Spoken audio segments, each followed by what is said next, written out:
What really happened with Brock Lesnar's WWE Walkout? AEW apparently held talks with a beloved former WWE announcer, and the wrestling world reacts to Vince McMahon's retirement. So we're going to kick things off with a look at your brain's already fried isn't it? From like 10 o'clock-ish last night when, the big news happened. But beforehand, we had sort of this situation that was evolving with Brock Lesnar, and then following the announcement that Vince McMahon had retired from WWE, which you can learn about all in our earlier news video. Let me just go back to the last video. After this one. After this one, you watch this one. It was just one. But following the announcement that Vince had retired, Bryan Alvarez revealed on Twitter that Brock Lesnar had walked out on SmackDown.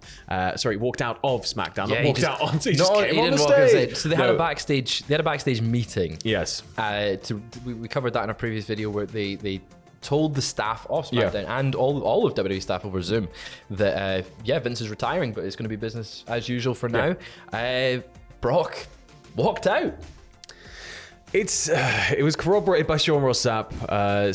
Apparently he'd heard that Lesnar was peed off when he found out about McMahon's retirement. Read into that what you will. They've got a very love-hate relationship. They Brock, do. But I would argue that Brock and Vince had maybe a better understanding of what Brock wants than anybody else. Yeah, I feel like Brock's mindset could be that his contract is with Vince. Brock looks after Brock. Yeah. So it's. I think that naturally with the situation, that's where all the speculation's heading.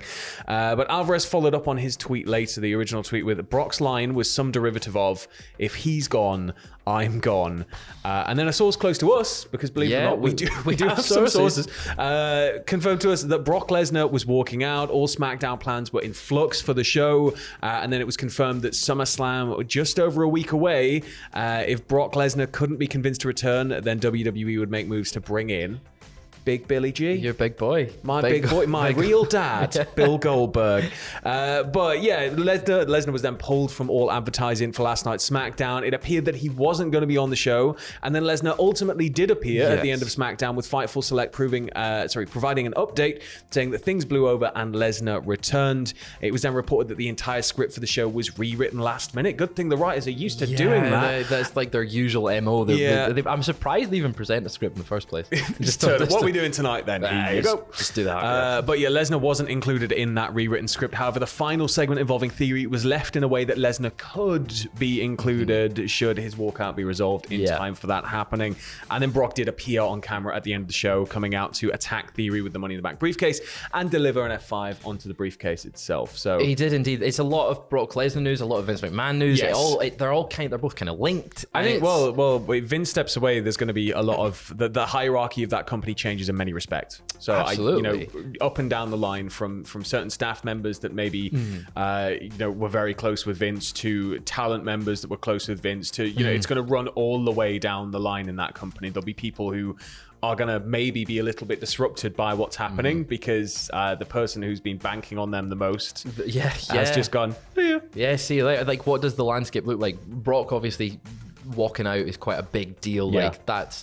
He's in a championship match next week. He's their biggest draw. That's why they keep bringing him back. Lesnar's the final boss, right? Yeah, well, evidently they were thinking about bringing Goldberg in. Goldberg's Brock's Brock. Yeah, that's true. But obviously that was just sort of man. Vague and he plans. drives fast cars. He does drive fast cars. He likes his cars.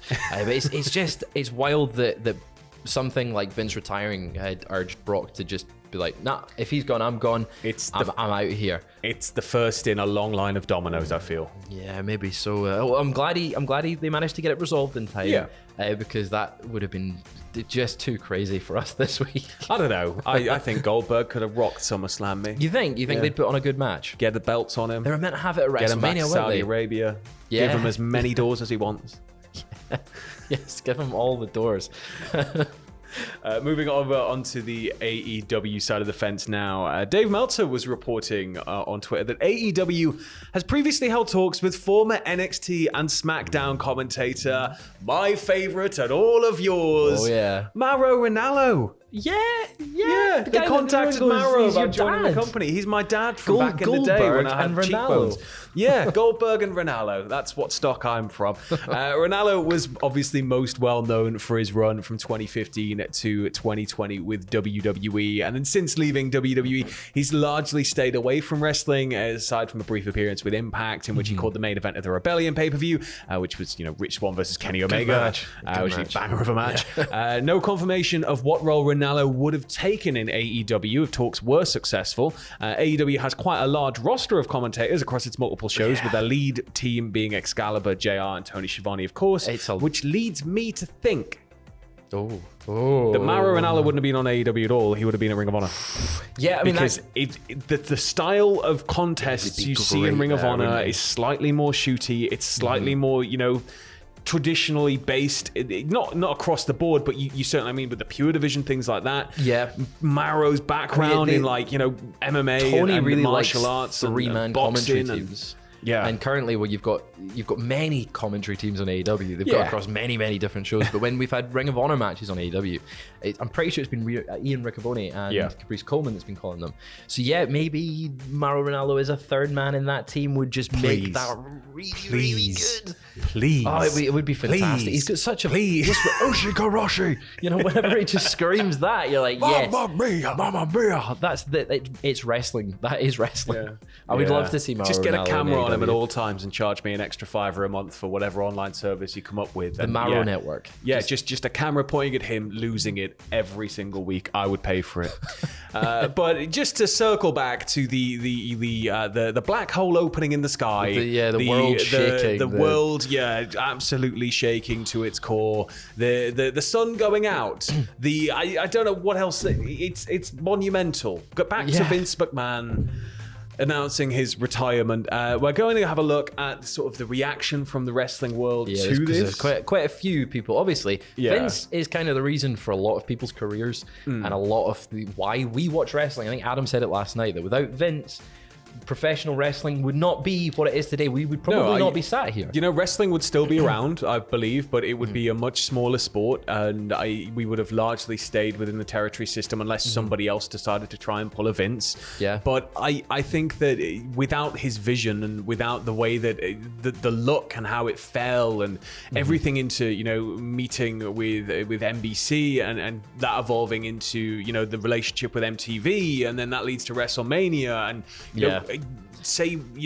of course there's a lot like little decisions and things that have led to WWE being what it is. It's just this massive snowball effect that managed to roll up Hulk Hogan and all of these other phenomenal kind of moments in wrestling history that led to what we support and actively want to see now.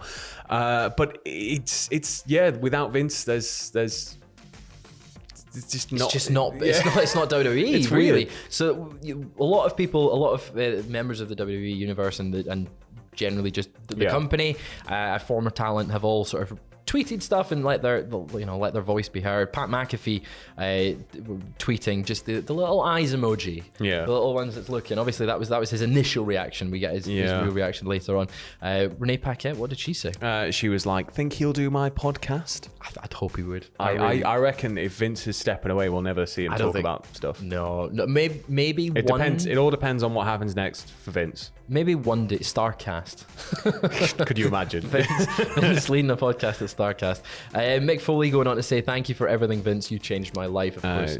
Mick Foley. Mick Foley, one of the absolute legends. Matt Cardona, just simple thank you, Vince. The same with Mandy Rose saying, "Thank you, Vince, for everything," with a little prayer hands and a little blue love heart. Hollywood hunk Ryan Nemeth, want to be on BTE next week? I already have one. For this week, but next week we can do it. Maybe something where we interview a dog like it's a person or something. Have some laughs, aka guy time. Imagine Vince on Being the Elite. It's just reminded me of my favorite tweet in relation to everything last night, and it was just Mad Kurt changing his account to be Vince McMahon with Vince's picture with just psych. Well, Jim Ross reacting to Jim Ross again, has worked for Vince for many years, just tweeting, "Wow, hell of a day." And it is a hell of a day. Didn't even get a cowboy hat emoji. Ridiculous. Titus O'Neill, thank you for everything, with multiple love hearts. Gerald Briscoe, congrats, my friend. We had last week tonight, the occasion of Vince McMahon's retirement from the WWE. On the occasion of Vince McMahon's retirement from the WWE, why not revisit our story about the man, the empire, and the fact he sometimes looked like a big, bumpy hot dog. It's a lovely tweet from them there. Kurt Angle, after winning a gold medal in 1996 with a broken neck, I think. Yeah, I found my second calling because of Vince McMahon. Thank you for believing in me and giving me the opportunity of a lifetime. I love you, Vince. P.S. I'm still Vince's favorite. And then he tagged Steve Austin. Ooh, Daddy likes me more. Gerald Briscoe, disappointed to see all you jabronis celebrating the retirement of the man who created a world that gave you so much enjoyment growing up. If Vince never existed, all you marks would have sadder lives than you already do. Some strong words from Gerald Briscoe there, but I mean, as we said just before, without Vince, there's... He did follow that up to make something clear. He said, to be clear, the allegations of workplace misconduct are very serious and are disappointing to me. I applaud the board for holding people accountable for their actions. But you take a shot at the... Yeah, just quickly, stop celebrating. But we had a reaction from Soraya, aka Paige. Thank you for everything, Vince. You've been nothing but nice to me, and I appreciate everything you've done for wrestling. # thank you, Vince. Thank you, Vince. Eric Bischoff, loved competing against you and will always respect the business you built. And then Pat McAfee finishing off with thank you for the decades of dedication to to entertainment. Thank you for the miles you've traveled. Thank you for the sacrifices. Thank you for the priceless business advice. Thank you for the opportunity to be a WWE superstar at Vince McMahon. You're not perfect, but you're forever a legend. And then finally, Renee Paquette posted a short video about Vince and Stephanie in the news, giving her reactions, and she sort of just went into a bit further about what Vince has done in the business. Hopefully, maybe again, it's just wild. There's so many more reactions coming out, so if we have them, we will cover them. But it's just mind blowing. It's weird. It's strange. We've woken up today and WWE's completely different than it was. Yeah, it feels a bit like we're going through the Stargate at the end of 2001, and everything's just going past us right now. So it's going to get weirder before it gets clearer. It is indeed. But I've got a feeling SummerSlam is going to be must-see TV now. I think everything from here on out. Of course, Raw SmackDown was must-see for the first time in a while. It's going to be exciting. So we may be back with a little bit more news later on. So keep it with us here at Cultaholic. Hope you have a lovely weekend. We'll catch you in a bit. See you later.